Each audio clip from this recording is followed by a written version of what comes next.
विभाग में, तो उनको लगा कि कोई ना कोई है जो उनको धोखाधड़ी या इस तरह की नीयत से ठग के ले गया। तो करीब 20 लाख कैश जो उनके घर से ले गए थे वहाँ से। तब इसके बाद उन्होंने बड़ी गंभीरता से देखते हुए, चूँकि ये जो विक्टिम है वो मुझसे भी आके मिले थे ऑफिस में और उन सारी बात बताई थी। तो इस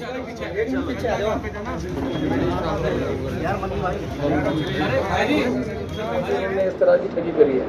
8 तारीख को एक मुकदमा दर्ज कराया गया था। लोकल व्यापारी हैं जैन साहब, उनके द्वारा बताया गया कि उनके यहाँ 7 लोग करीब आए थे, 6-7 लोग, और जो इनकम टैक्स अधिकारी बनकर उनके 20 लाख रुपए कैश जो है लेके गए हैं। चूँकि उनको शुरू में ऐसा लगा कि शायद ये सही में कोई इनकम टैक्स की रेट पड़ी, तो उन्होंने उनको साथ कोऑपरेट किया और जो भी एक पुलिस इनकम टैक्स अधिकारी जिस तरह से डिमांड करते हैं, जिस तरह से फ़र्द बनाते हैं या चेक करते हैं, उस हिसाब से उन्होंने भी एक व्यापारी होते हुए कोऑपरेट किया। लेकिन जब बाद में इनको शक हुआ, अपने सोर्सेज से जानकारी करी, तो पता चला कि ऐसा कोई भी इनकम टैक्स की रेट उनके यहाँ पर नहीं हुई थी, जिस पर उन्होंने आके थाने पर बाद में उसमें मुकदमा दर्ज कराया।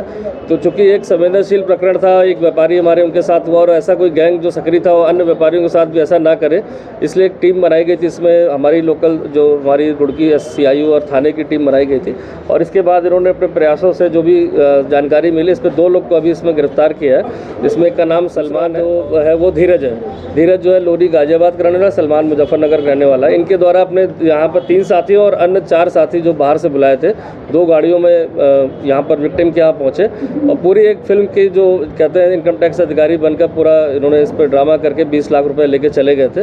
इनके अन्य साथियों के बारे में भी जानकारी मिल गई है।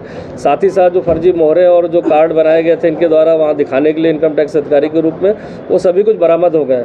अभी पूछताछ की जा रही है कि कहीं और जगह ऐसे गैंग की सक्रियता न रही हो और किसी व्यापारी को ना ठगा गया हो। इस संबंध में भी पूछताछ की गई है। सर, बिल्कुल अलग तरह का मामला है, पुलिस कैसे पहुंची इन अपराधी?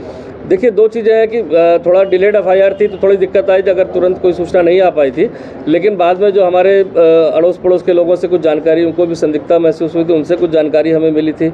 साथ ही साथ हमने CCTV फुटेज के माध्यम से 2 संदिग्ध गाड़ियों के नंबर भी निकाले थे और फिर तब इसके आधार पर जो हमारी टीमें उनकी तलाश में लगी थी, जिसपे दोनों लोग मिले और उसके बाद पूछताछ में सारी चीज़ें क्लियर हो पाई।